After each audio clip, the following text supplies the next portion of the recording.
Super star Mahesh Babu కొత్త cinema start చేసేస్తున్నాడు. మురుగదాస్ దర్శకత్వంలో రూపొందుతున్న ఈ చిత్రాన్ని సౌత్ ఇండియాలోనే అత్యంత భారీ యాక్షన్ ఫిల్మ్గా రూపొందించబోతున్నారు. తెలుగు, తమిళ భాషల్లో తెరకెక్కనున్న ఈ చిత్రం జూలై 15న షూటింగ్ ప్రారంభం కావాల్సి ఉంది అన్న వార్తలు నిన్న మొన్నటి దాకా చక్కర్లు కొడుతూనే ఉన్నాయండి. అయితే ఇప్పుడు మహేష్ బాబు సినిమా ప్రారంభం మాత్రం కాస్త ఆలస్యం అయ్యేలా ఉందని ఇండస్ట్రీ వర్గాలు చెబుతూ వస్తున్నాయి. ఇందుకు కారణం ఎవరో కాదండి, మహేష్ బాబేనంట. అవునండి, ఈ మూవీలో అండర్కవర్ కాపుగా సూపర్ స్టార్ కనిపిస్తాడంట. అందుకే తన లుక్లో బోల్డ్ అని మార్పులు చూపించనున్నారని సమాచారం.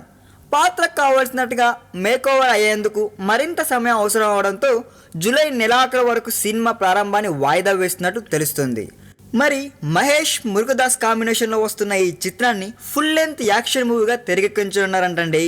ఈ సినిమాకు 100 కోట్లకు పైగా బడ్జెట్ని కేటాయించడం విశేషం. అంతేకాదండోయ్, ఈ సినిమాకి హీరోయిన్గా బాలీవుడ్ స్టార్ హీరోయిన్ పరిణత్ చోప్రాను ఎంచుకోగా ఆమెకు భారీగానే పారితోషికం ఇచ్చారంట.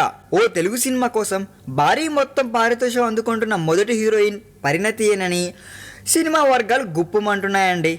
అంతేకాదండోయ్, ఒక్క ఫ్లాప్తోనే ఇన్ని జాగ్రత్తలు తీసుకుంటున్న మహేష్ మళ్ళీ ఈ సినిమాతో అయినా పుంజుకుంటాడో ఏమో చూద్దాం. ఈ వీడియో మీకు నచ్చినట్లయితే సబ్స్క్రైబ్ చేయండి. ఫిలిమి స్టార్స్ బోలెడంత న్యూస్ బోల్డ్గా.